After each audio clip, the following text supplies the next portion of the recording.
going on? Today I'm out here spraying some clover.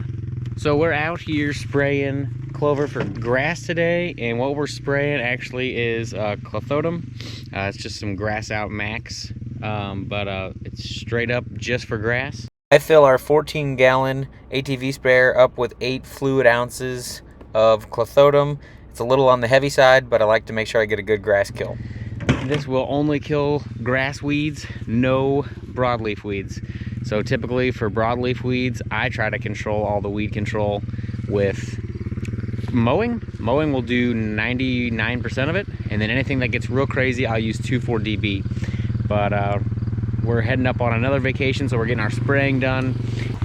We'll be back in about 3 weeks with the brush hog, and we're gonna take these clover fields down about 8 inches, knock all the white flower heads off, and kind of regenerate the growth again. And that also controls the broadleaf weeds and keeping the clover fields nice and maintained.